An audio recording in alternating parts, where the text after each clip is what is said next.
Buenos días, hermanos.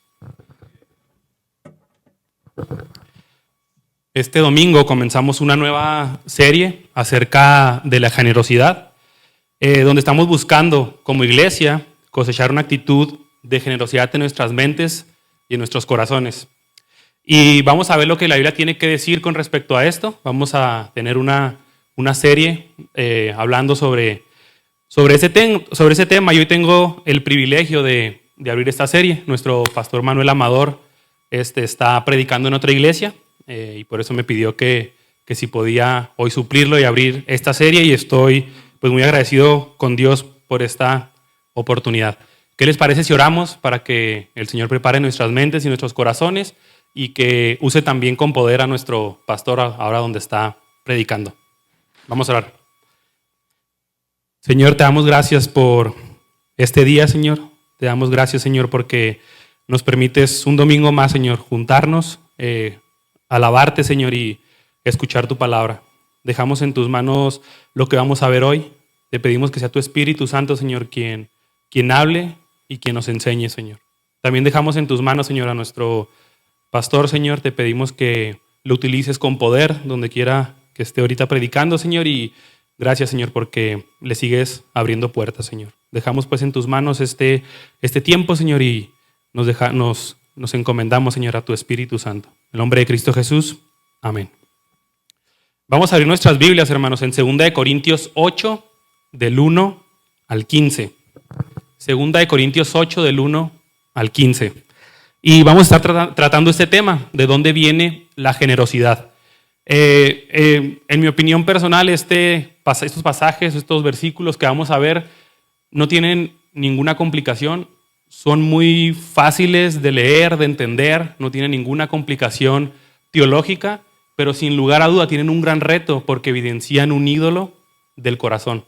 Así que acompáñenme, síganme con sus vistas para leerlo.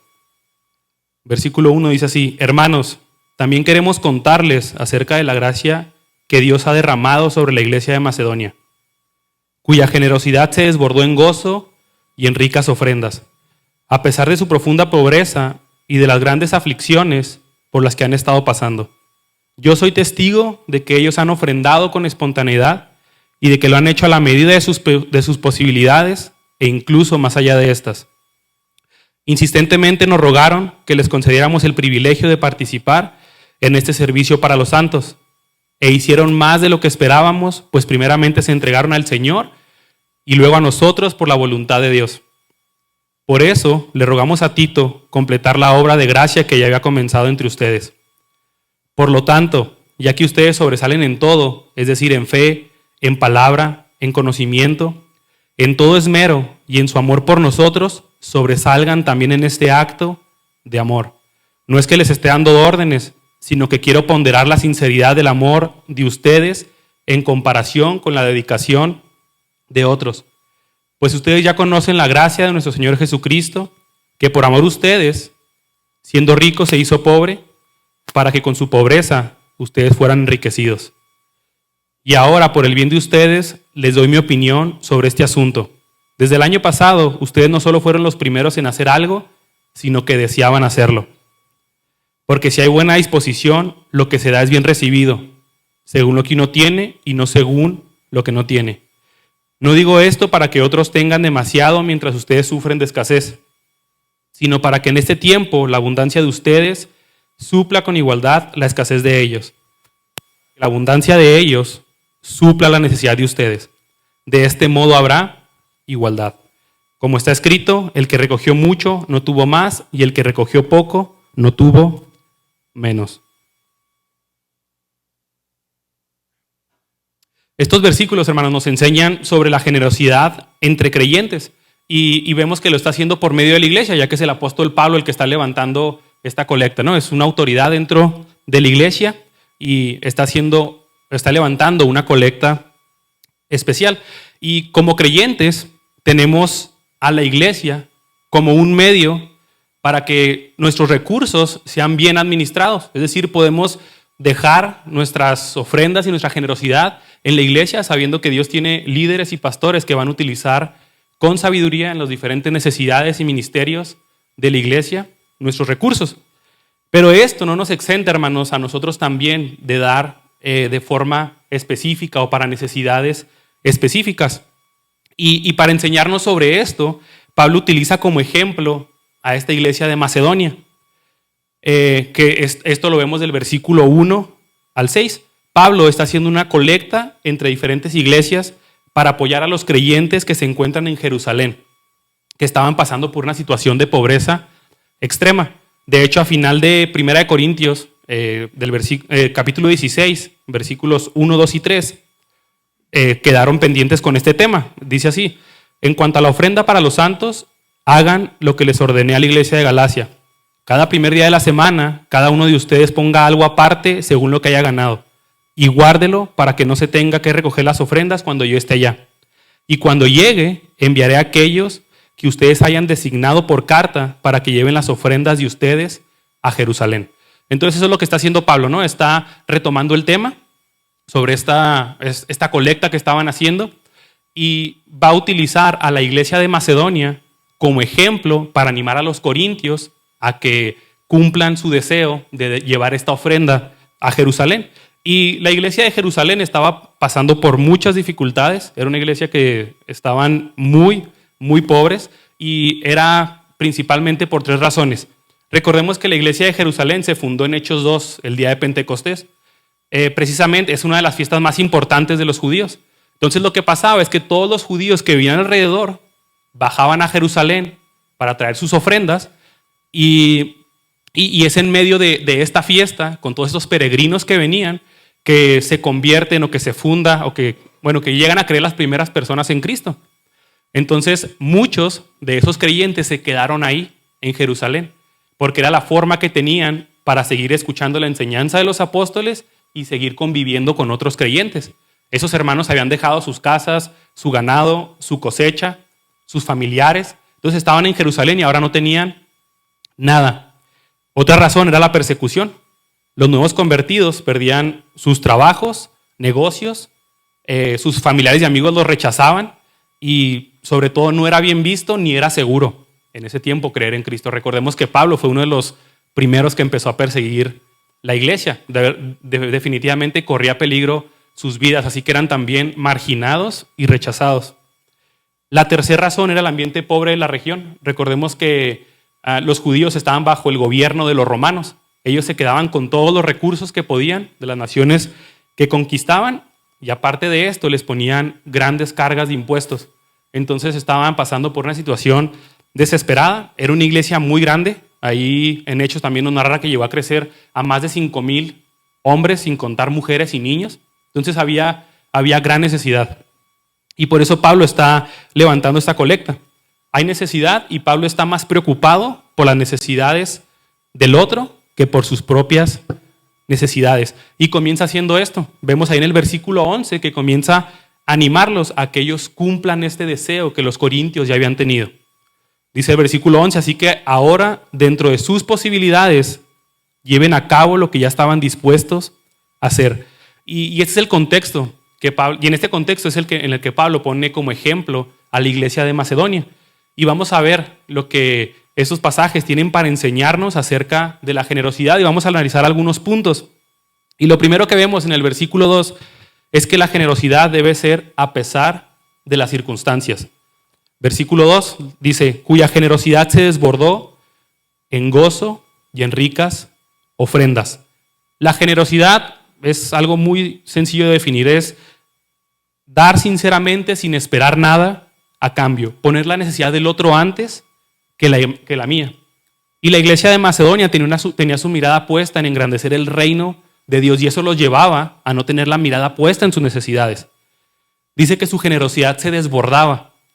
Esta palabra tiene la idea de un río que se inunda, que excede sus límites, que el agua empieza a escapar y se empieza a desbordar. Y ese era el nivel de desprendimiento que estos hermanos tenían. Iban más allá de sus posibilidades y lo hacían con profunda alegría porque, como todos sabemos, Dios ama al dador alegre. Por eso para ellos no era una carga ni era un peso dar, lo hacían con profunda alegría. Hace algunos años estaba platicando con un amigo y decía que él quería que Dios lo bendijera mucho. Por cierto, estaba muy afanado por hacer dinero. Porque él decía que él quería comprar un helicóptero para donarlo a los misioneros. Tenía tal vez muy buenas intenciones, quería tener mucho dinero y suplir muchas necesidades para los misioneros, pero el problema con este tipo de pensamientos es que está cargado de beneficio propio. Es un intento tal vez de manipular a Dios porque quiero que Dios me dé mucho porque tengo buenas intenciones con el dinero. Incluso es un escudo para justificar mi falta de generosidad en el presente, porque estoy diciendo, sí, en el futuro que Dios me dé, o primero que cumpla lo que yo quiero, porque tengo buenos deseos, y entonces voy a dar. Y eso me recuerda la historia de la viuda pobre, que la leemos ahí en Marcos 12.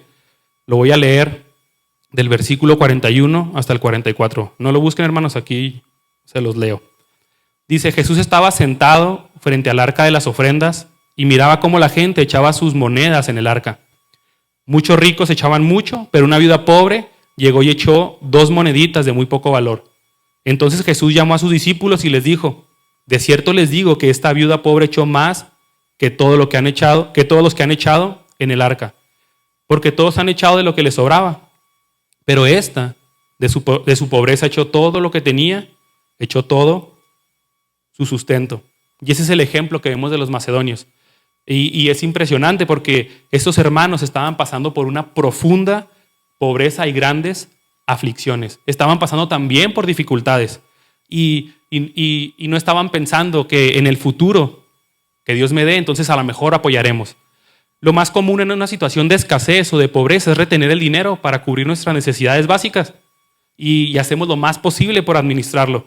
Pero la gracia de Dios se había derramado de tal forma en esta iglesia que estaban dispuestos a dar a pesar de su situación. Y si vamos a recordar algo, hermanos, de este capítulo 8, que sea esto. La generosidad no se determina en comparación a lo que da el otro, sino que se determina por exceder los límites de mi propia situación. Lo repito, la generosidad no se determina en comparación a lo que da el otro, sino que se determina por exceder los límites de mi propia situación. No es dar de lo que me sobra. La generosidad es ser abundante con nuestras ofrendas en medio de la abundancia y en medio de la escasez, a pesar de las circunstancias. Y lo siguiente que aprendemos es que la generosidad debe ser espontánea. Versículo 3, la primera parte. Dice así, yo soy testigo de que ellos han ofrendado con espontaneidad. Esta palabra quiere decir que dieron de su propia voluntad. Nadie los estaba obligando, no se sentían comprometidos con agradar al de enseguida, no se sentían comprometidos con agradar a las demás iglesias y que los vieran como un ejemplo, tampoco se sentían comprometidos con Pablo, sino que daban de forma espontánea, de su propia voluntad. De hecho, Pablo les había dicho que no dieran, que no estaban en situación de hacerlo. Ahí en 2 Corintios, ahí mismo, 8:4, dice, insistentemente nos rogaron que les concediéramos el privilegio de participar en este servicio para los santos. Los macedonios no daban por bondad humana, por filantropía o porque querían quedar como hombres buenos y ser socialmente reconocidos, ¿no? Ser socialmente aceptados. Tampoco era una cuestión de ideales políticos, no era tampoco una separación de clases, del pobre, el rico dando al pobre para demostrar su poder. No, ellos daban porque la gracia de Dios obraba en sus corazones. Eran sensibles, hermanos, a la obra del Espíritu Santo. Reconocían que Dios estaba poniendo en ellos el querer como el hacer. Y esto era un fruto de su fe en Cristo. Así luce una vida transformada por Cristo. Y yo no sé ustedes, pero yo quiero que mi generosidad también refleje eso. Yo quiero que mi generosidad refleje mi fe en Cristo. Y yo quiero que mi generosidad refleje que soy sensible a la obra del Espíritu Santo, al impulsarme y al poner deseos en mí. Y eso es lo que estaban haciendo la iglesia de Macedonia. Y la generosidad debe ser espontánea, pero debe ser con entendimiento y con sabiduría. Y es la tercera cosa que aprendemos. La generosidad debe ser dentro de tus posibilidades. versículos 3, la mitad del versículo 3 y versículo 11.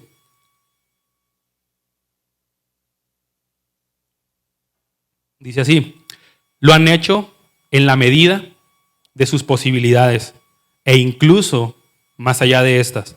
Versículo 11 dice: así que ahora, dentro de sus posibilidades, lleven a cabo lo que ya estaban dispuestos a hacer. Y quiero dar un ejemplo, porque yo sé que muchas veces hay buenas intenciones, pero la falta de sabiduría y entendimiento en cuanto a la palabra de Dios puede llevarnos a malos entendidos en este tema. Y yo recuerdo unos amigos que estaban platicando, ellos asisten a otra iglesia, que por la gracia de Dios su iglesia tenía un terreno nuevo. Entonces estaban levantando como que una colecta especial para construir un edificio en este terreno nuevo.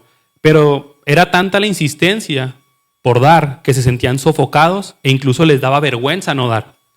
Se generó un ambiente como de estrés y preocupación. Les daba vergüenza quedar mal ante los ojos del pastor o quedar como personas sin fe. Y este tipo de presión puede llevarnos a malas prácticas, ¿no? Puede llevarnos a un endeudamiento, puede llevarnos a no tratar nuestras finanzas con sabiduría. Otra mala práctica sería que por emoción o orgullo yo dé más de lo que realmente tengo, tal vez utilizando una tarjeta de crédito o pidiendo un préstamo, y como me emocioné mucho y quiero que vean que doy mucho, me meto tal vez en algún problema de endeudamiento. Y vemos que dar generosamente tiene que venir de lo que Dios ha provisto hasta ese momento, de lo que yo sí tengo, de lo que yo sí dispongo, del fruto del trabajo que Dios nos ha dado. De ahí puedo sacrificar para cubrir las necesidades de alguien más y para ofrendar a la iglesia con generosidad. Por eso Pablo dice: han dado conforme a sus fuerzas, incluso más allá de estas. Si se fijan, usa esta palabra, dice conforme a sus fuerzas, es decir, conforme a sus posibilidades, conforme a lo que sí tenían. ¿Era mucho o poco? No sabemos, pero dieron sin vergüenza, dieron sinceramente para agradar a Dios y para poder apoyar. No sabemos ni siquiera cuánto dieron, pero dice que lo dieron sacrificialmente, conforme a lo que tenían, conforme a sus fuerzas. Y yo no puedo dar, hermanos, tentando a Dios. Eso es una mala práctica, pensando que voy a dar mucho para que Dios me provea en el futuro. Si en el futuro Dios nos bendice y podemos ajustar lo que significa generosidad para nosotros, pues gloria a Dios, así lo haremos. Pero el ejemplo de los macedonios nos enseña que tenemos que dar conforme a lo que tenemos, conforme a lo que Dios ha provisto hasta este momento para nuestras vidas, a pesar de las circunstancias. La Biblia en el Nuevo Testamento no fija una cantidad. Personalmente tampoco creo que fije un porcentaje fijo, pero sí nos enseña que debemos ofrendar según lo que uno tiene, no según lo que uno no tiene. Según haya prosperado cada persona, lo que para uno puede ser un sacrificio, para otro puede no serlo. Así que la Biblia nos enseña que tiene que ser voluntario, según lo que cada quien tenga. No hay una cantidad, no hay un porcentaje, según lo que Dios haya provisto para cada uno de nosotros y cada una de nuestras familias. Y una cuarta cosa que aprendemos es que generosidad es un privilegio y un acto de adoración. Versículos 4 y 5 dice así: insistentemente nos rogaron que les concediéramos el privilegio de participar en este servicio para los santos, e hicieron más de lo que esperábamos, pues primeramente se entregaron al Señor y luego a nosotros por la voluntad de Dios. Hermanos, ¿se imaginan esta situación? Pablo les está diciendo: yo sé que no están en posición de dar, no hay problema, yo sé cuál es su situación. Pablo había estado entre ellos, Pablo había fundado esa iglesia, Pablo sabía exactamente cuál era la situación de estos hermanos. Y les dice: les estoy platicando nada más para que oren. Pero ellos le rogaron a Pablo que los dejara participar, porque ellos sabían que hay más bendición en dar que en recibir. Ellos estaban completamente entregados al Señor. Ellos no querían perderse la alegría de dar y adorar a Dios por medio de sus ofrendas. Y continúa diciendo: pues primeramente se entregaron al Señor. Esta palabra aquí, primeramente, no quiere decir que como un proceso de primer lugar, ¿no? Como paso 1, paso 2, paso 3, sino se refiere a prioridad. La primer prioridad de los macedonios era darse completamente al Señor y después seguía a dar económicamente a la iglesia. Ellos sabían que lo más importante era que presentaran sus vidas como un sacrificio vivo delante de Dios, que entregar su vida en adoración a Dios. Y obviamente eso los impulsaba a hacer algo. Y Romanos 12:1, lo acabamos de leer hace un momento, dice así: así que hermanos, yo les ruego por las misericordias de Dios que se presenten ustedes mismos como un sacrificio vivo, santo y agradable a Dios. Así es como se debe adorar a Dios. Y la realidad, hermanos, es que el dinero se vuelve un factor determinante en nuestra adoración, porque revela si queremos entregar todas las áreas de nuestra vida a Dios o no. Muchas veces estamos más entregados al dinero o al trabajo que a Dios. Confiamos más en el dinero que en Dios. Confiamos más en lo que ese dinero va a suplir que en la provisión de Dios. Por eso dar es un acto de adoración. Es una forma de entregar el control de nuestras vidas a Dios. Cuando damos, estamos declarando que Dios es el Rey, que Dios tiene el control de nuestras vidas, de nuestras finanzas, de nuestra economía, de todo lo que nos pasa. Estamos declarando que Él es un Padre amoroso que tiene cuidado de nosotros. El dar, hermanos, es un privilegio porque nos permite entregarnos en adoración a Dios y Dios lo recibe con agrado. No lo necesita. Dios no necesita nuestro dinero, pero nos da el privilegio de adorarlo y Él lo recibe con agrado. Y aparte le estamos dando de lo que Él mismo ya nos ha dado, porque estamos regresando un poco de lo que nos ha provisto a través del trabajo, a través del esfuerzo, de cualquier forma que sea. Dios nos permite que podamos adorarlo a través de esto y me sorprende mucho eso, que el Señor lo reciba con agrado, sin importar cuál es la cantidad. La siguiente cosa que aprendemos es que la generosidad es un acto de amor. Y es precisamente de aquí de donde viene la generosidad, de este acto de amor que vemos en el versículo 7, 8 y 9. Dice así: por lo tanto, ya que ustedes sobresalen en todo, es decir, en fe, Pablo aquí ya le está hablando directamente a los corintios, en palabra, en conocimiento, en todo esmero y en su amor por nosotros, sobresalgan también en este acto de amor. No es que les esté dando órdenes, sino que quiero ponderar la sinceridad del amor de ustedes en comparación con la dedicación de otros. Y luego utiliza este ejemplo: pues ustedes ya conocen la gracia de nuestro Señor Jesucristo, que por amor a ustedes, siendo rico, se hizo pobre, para que en su pobreza ustedes fueran enriquecidos. Jesús nos dejó un mandamiento que leemos en Juan 13. Lo leo, dice: un mandamiento nuevo les doy, que se amen unos a otros, así como yo los he amado. Ámense también ustedes unos a otros. En esto conocerán todos que ustedes son mis discípulos, si se aman unos a otros. Cuando damos, estamos cumpliendo precisamente, hermanos, este mandamiento. El dar es amor en acción. Cuando nos preocupamos por cubrir las necesidades de nuestra iglesia y por cubrir las necesidades unos de otros, estamos cumpliendo este mandamiento y estamos siendo de ejemplo y de testimonio y estamos de forma práctica, estamos predicando el evangelio también a los de afuera. Y esto es algo que nos identifica como discípulos de Dios. Queremos demostrar que somos hijos, que somos discípulos de Dios. Debemos dar de forma generosa. Nuestro más grande ejemplo de amor y generosidad lo vemos en la cruz. Lo vemos en el sacrificio de Cristo. Cuando tú y yo somos generosos, somos semejantes a Cristo. Estamos reflejando esa misma generosidad que Cristo tuvo al entregarse en la cruz.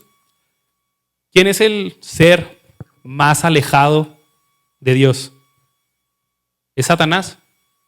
Por avaricioso y orgulloso, por pensar en su propia gloria, por querer usurpar el lugar de Dios. Y la persona más cercana a Dios es Jesús. Él está sentado a la diestra del Padre. Dios lo exaltó por su generosidad al dar su vida. Y vemos ese contraste entre exaltación y rechazo. Jesús fue exaltado por su generosidad al entregar su vida por nosotros. Jesús es el ejemplo máximo de amor y generosidad. Él no dio dinero, hermanos. Él dio su vida entera. Él se dio a sí mismo y Dios lo exaltó. Cuando tú y yo somos generosos, somos más como Jesús. Cuando tú y yo somos generosos, adoramos a Dios porque Él ve en nosotros una actitud como la de Cristo. Y el Señor Jesucristo, a diferencia de los ricos de este mundo que rara vez se empobrecen por dar, al menos yo nunca me he topado con un caso así, que alguien diga, yo di todo mi dinero para ayudar y me quedé pobre. Nuestro Señor Jesucristo, que sí lo merece todo, que sí es el Rey de Reyes, el digno, el ser más santo, el ser más hermoso y supremo, Él sí lo dejó todo para hacernos ricos a nosotros. Este es el intercambio más generoso que podemos encontrar en la Biblia. El santo, el digno, el Rey de Reyes, despojándose de todo para entregarse y para que todos los que hemos creído en Él podamos ser tratados como santos y como dignos. Eso es lo que hizo la generosidad de Cristo. Eso es lo que hizo ese intercambio tan generoso. Proverbios 11:24 dice así: da con generosidad y serás más rico.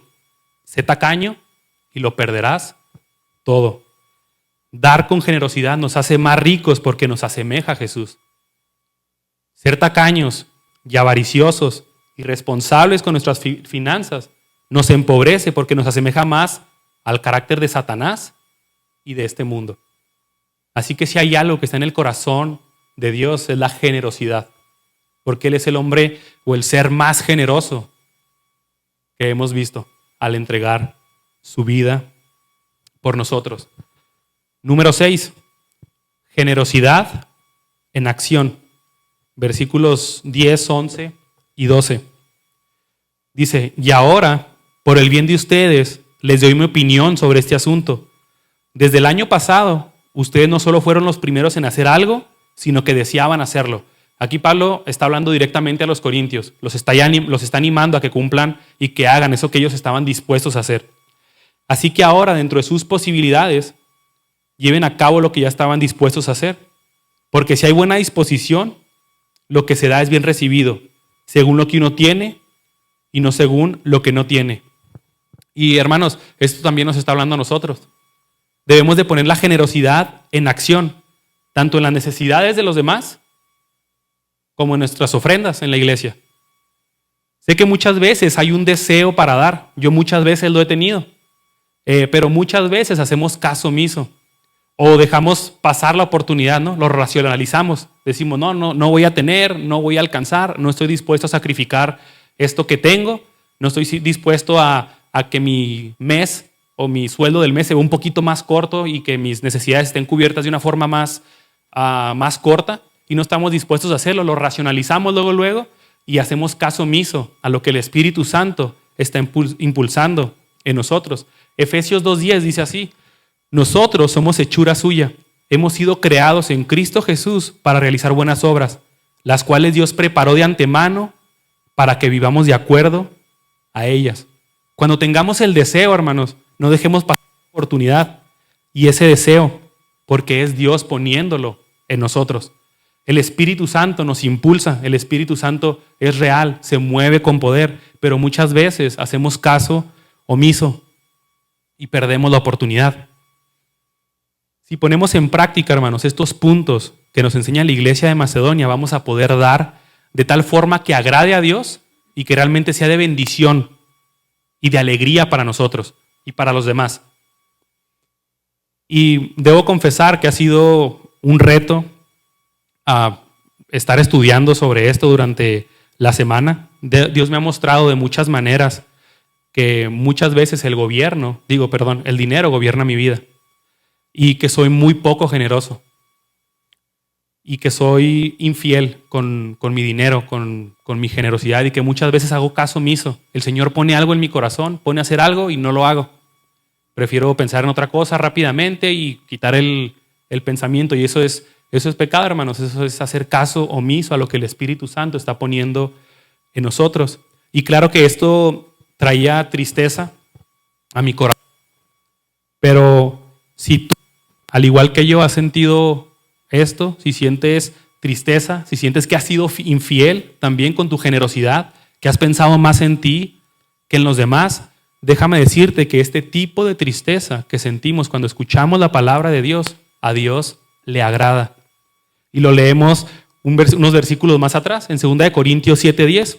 Dice, la clase de tristeza que Dios desea que suframos nos aleja del pecado y trae como resultado salvación. La clase de tristeza que Dios desea que suframos nos aleja del pecado y trae como resultado salvación. Y doy muchas gracias a Dios por 2 Corintios, porque aunque puedo ver mi pecado y puedo sentirme tal vez triste por mi pecado, por mi falta de generosidad, sé que ese tipo de tristeza agrada a Dios, porque cuando estudiamos su palabra limpia nuestro camino. Cuando vamos conociéndolo más, podemos ir cada vez actuando más como Jesús y podemos ir agradando cada vez más a Dios.